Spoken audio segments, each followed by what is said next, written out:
to another episode of our series where we present Polish handmade artists, but we translate our interviews with them into English so you can get to know them. Today, I've got a story of Sławomir Wesołek for you.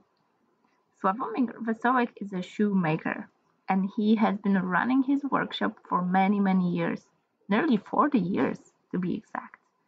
He provided services and manufactured shoes for over 40 years. He used to make shoes and sell them on markets, and then he made shoes and put them in stores. And then he went back to providing only services, and now he basically repairs shoes. The story I tell you is presented way better in previous episode in an interview made by Karolina and Justyna, which I translated with my friend and then provided you with a short overview. So let's dive deep into that.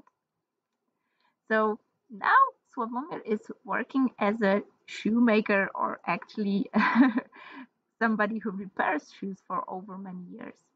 He manufactured custom-made shoes for many years, but the upper manufacturer who worked with him uh, is over 90 years old now. So his mentor is 90 years old now. So he stopped making custom-made shoes, and now he basically focused on services around shoes.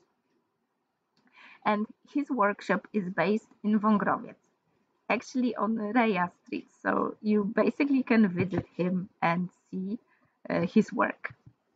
Yeah, he actually invites everybody in.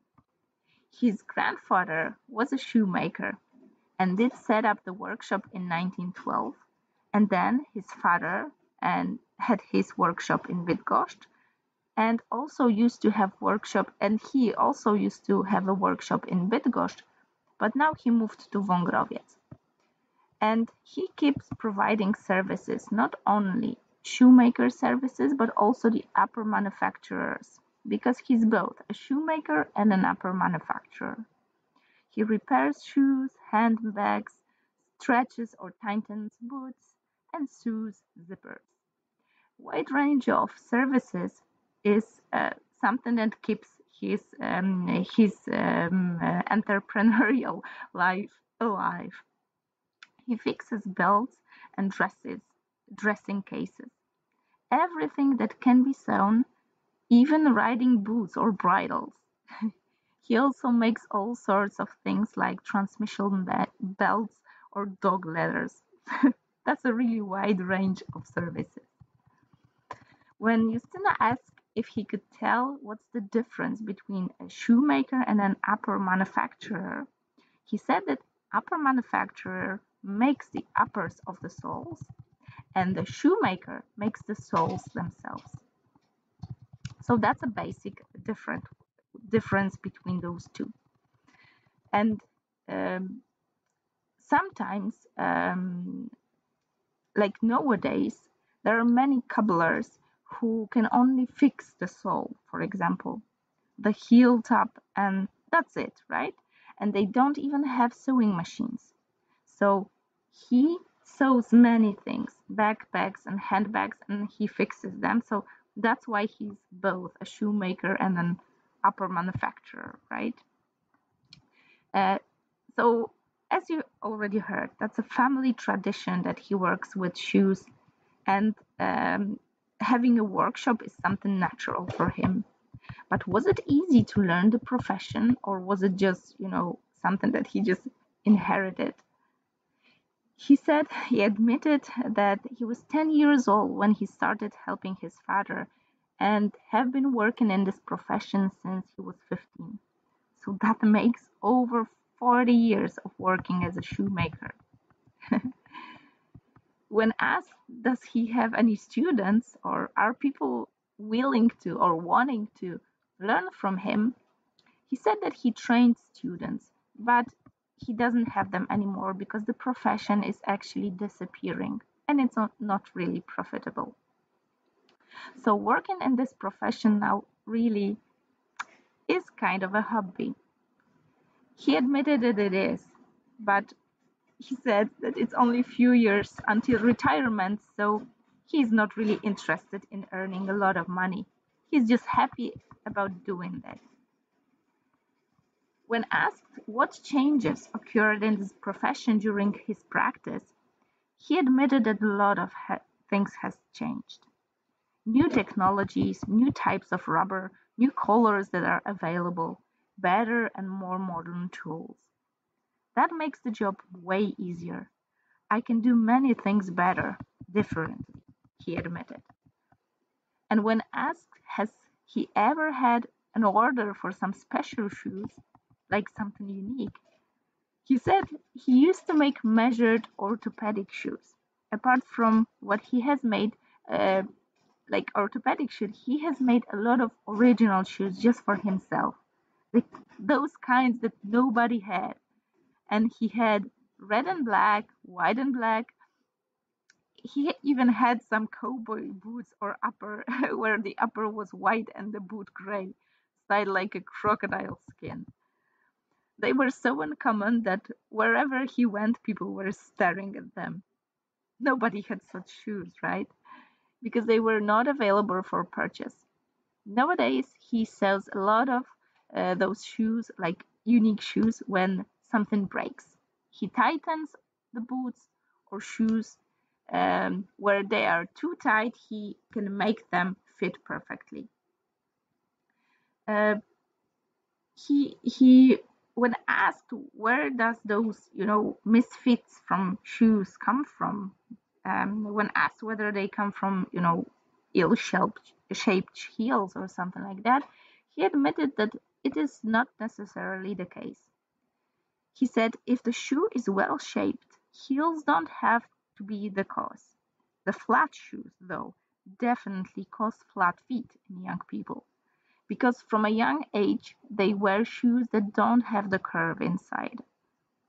If the shoe is poorly shaped, that's what happens. People buy too tight shoes instead of having them stretched. They wear them because they are so cool. Eventually, they will squeeze the foot so that the bone starts growing badly. A lot of people buy bad shoes, too tight. You can always have them stretched at a shoemaker's, but people just don't know that. Young people these days don't even know they can have their shoes fixed or stretched. He admitted the older, like elderly people, they knew everything can be done, but young people don't pay attention to that. They wear those ill-shaped shoes out of ignorance. People often order shoes online because of the pandemic, for example, and often the ordered shoes turn out to be too small or too big or ill-shaped. Those who know bring them to a shoemaker like him, and they just stretch them. And those who don't know that it can be done, they just try to endure. They try to stretch the shoes with water or vinegar. They try all sorts of weird things, but they don't succeed. Sometimes they can even make the shoes shrink. But that means that years of practice and experience in the profession, uh, those information you're hearing now, they didn't come from, 1 or 2 years of practice. And when asked about those things that he could share or talk about that could be interesting for us, he decided to tell us a bit about tools and machines. When Justina asked for the machine, the thing that she could see in the workshop was the Singer pre-war machine. As he admitted, that was this kind of equipment that was used in the olden days. Today, there are way modern machines that are extremely expensive. A craftsman can't afford them. That's why he has the Singer machine, and he sews the upper manufacturer's things on it, such as fitting too wide or too narrow shoes, making straps, handbags. And for harder things, thicker stuff, he has another machine. He has a polisher to polish the heel tabs, after replacing. He has to make the heel tabs from scratch. There are no ready-made heel tabs now. Everything he has to make, the big ones, the small ones, he has to make them himself. He polishes everything using the polisher. That's why he has a bigger and smaller wheel. Nowadays, it happens rarely, but sometimes someone will bring leather shoes and he can wax them. There were those pre-war luxurious shoes for chairmen, high-end, as they say. You can order such shoes or buy them. They cost 5 or even up to 7,000 zlotys. They are made of leather and sewn, not glued. He also has such nice various kinds of more expensive shoes. There is a Polish saying that szewc bez butów chodzi, which has a similar meaning to none more bare than the shoemaker's wife and the smith's mare. But the Polish saying none is more bare than the shoemaker himself. But with me, as he admitted, it's completely opposite. He loves shoes. When he was asked by Justina, the women order shoes like extraordinary occasions like wedding shoes. Does he make even those wedding shoes? He admitted that not really, but he oftentimes makes adjustments to wedding shoes because they don't fit and he fixes them. Because they are too tight, or he stretches them to make them fit perfectly, or he makes a strap for lowering the heel when they are too high and then they don't fit perfectly. They are really pretty shoes, but not really practical, and he, in a way, makes them practical to, they dance the whole night away.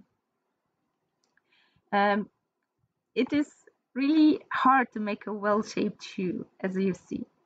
He admits it's true, but it's not so easy to buy one as well, these days especially.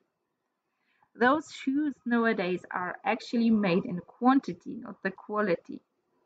He admitted that better companies like Voyas, Reuco, Gino Rossi or Vanessa make better shoes, but for the appropriate sum. And shoes like ZZZ ones are just for one season. And when asked how many Polish companies he knows that sew shoes, like sew, not glue, he admitted that there are not so many of them, and also admitted that it is still cheaper to have everything done in China or Korea. So sometimes we see that the company is Polish, but the shoes are not actually manufactured here.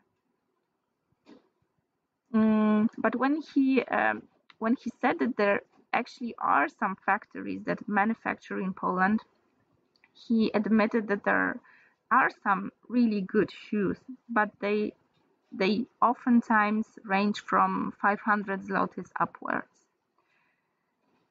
He also provided us with a simple example. He himself bought shoes for 200 something, and he knows that those shoes he will wear them for over 4 years and probably even more. But if he bought them for 70 or 80 zlotys, like those cheap accessible shoes, he knows that he would have to throw them away after one season. So simple calculation is like 4 times 70 is 280.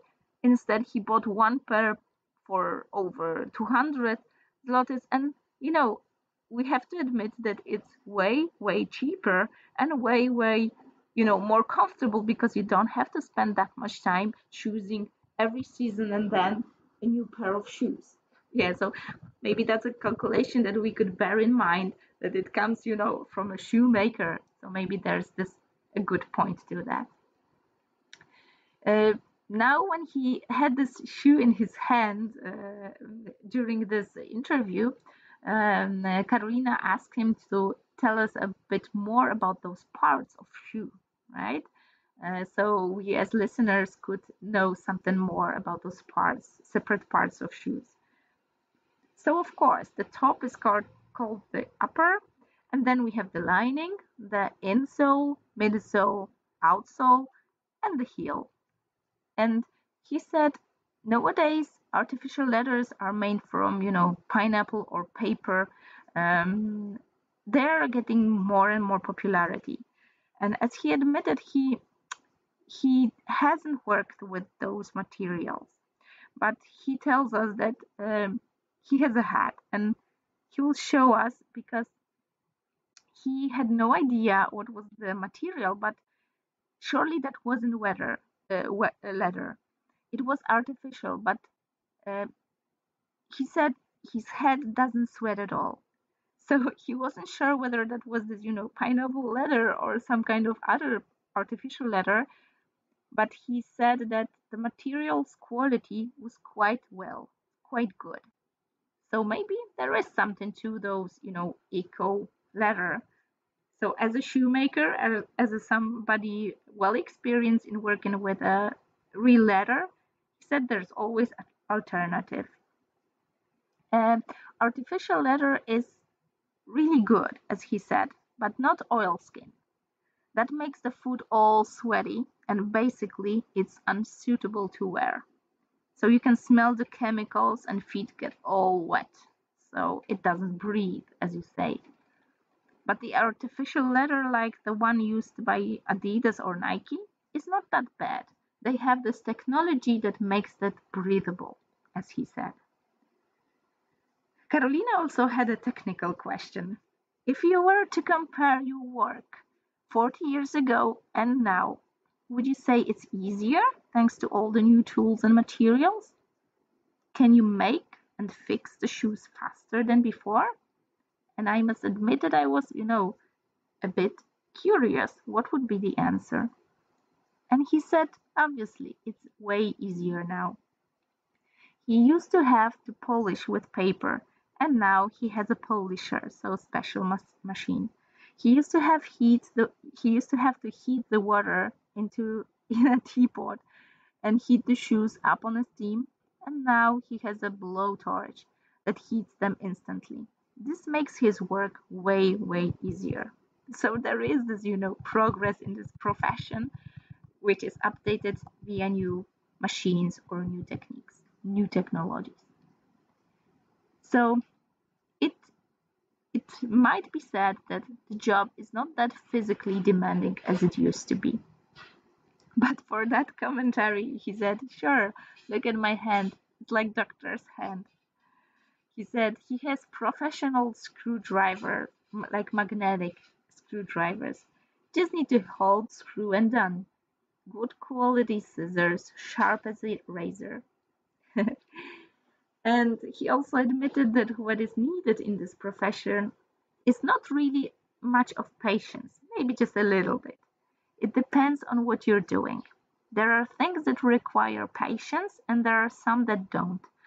Sometimes there are those thistles cost ineffective that he does only to satisfy the client. And he does it for pleasure, not money, because for some things there's so little money. He repairs something for an hour and takes 7 zlotys, for example. And you have to add tax and all the rest for that, right? He can take more, and that's how he spends an hour for pleasure and not money, and for keeping the client instead of, letting him go. In the past, people treated their shoes with more respect than now. That's way obvious thing. And now the shoes are so cheap that young change them every now and then, just like that. But it might be admitted that people get back to natural materials. He admitted that people start to understand that if they buy a more expensive shirt or a shoe, they will be able to wash it many times, and when taken care of like properly, it will last way longer. It's just like leather shoes. They are like new for a long time. So you can wear them longer, wax them, refresh them, and they are really still fine and look great after many years. And how to take care of one's shoes so we can wear them longer? That's a question for a specialist, right? So there are polishers and waxes, and he has like all of them. so he can do it for you. He also repairs shoes, refreshes them on the occasions, and he sometimes takes nothing for that because he loves doing that. He has polish in many colors, brushes for applying it, and for polishing different, for black and different for other colors. He admits that after refreshing, those shoes are practically like new. And the clients are really happy because they bring dirty shoes and pick up shiny like new ones. And it's not much of a cost for him, but it's a way of gaining new clients as well. He has paper bags with his stamp on each side, and it makes advertisement for his workshop when people carry their shoes home. That's one of his ways to bring some more clients and educate people about how the shoes should be treated. And when asked how he was like learning how to become a shoemaker, just as we admitted at the beginning, and actually where, right? He said that there are not that really special shoe schools for that, but he said if somebody wanted to learn how to do that, he admitted that his last student came from the labor office. He was of age. Uh, he was of age of around 21, and the labor office paid him 900 zlotys for the practice, right? And later on, he learned the extended upper manufacturing had the papers issued in Katowice, and now he can go all over Europe and find a job and make a decent money out of his profession. Especially that abroad, those skills are gaining more and more popularity, especially in renowned, handmade workshops. Is this profession disappearing in Poland only, or is it disappearing only in Poland, as we might admit, or is it disappearing all over the world? For this question by Justina, he said he doesn't know about the world, but here in Poland, it is disappearing because it's not very profitable. In smaller towns, there is a little work, and in cities, the rent is so high that it makes it impossible to even rent the place. Although there still are shoemakers, someone has to repair shoes. If you buy high heels for 600 zlotys and then heel tip falls off after one evening, what do? You don't throw away shoes for 600 zlotys, right? You invest 30 zlotys and keep on using them when they are repaired. And if your husband buys elegant shoes for 600 zlotys and scratches the tip, and it falls off, he also won't throw them away. It's a tenner to glue a shoe. it, it pays off to repair, even for a user that is high demanding and has the budget to buy a new pair of shoes. So maybe there is a hope for shoemakers. What do you think? After those couple of questions, it's really important for us to remember that it might be that in some years we won't find any more shoemakers. I hope that this episode will make you think differently about your shoes, about the process, how you buy your shoes, how you take care of your shoes, and what shoes you choose. I know it might seem funny. It might seem that this handmade world is living somewhere, parallel to our everyday life, hectic pace of everyday life.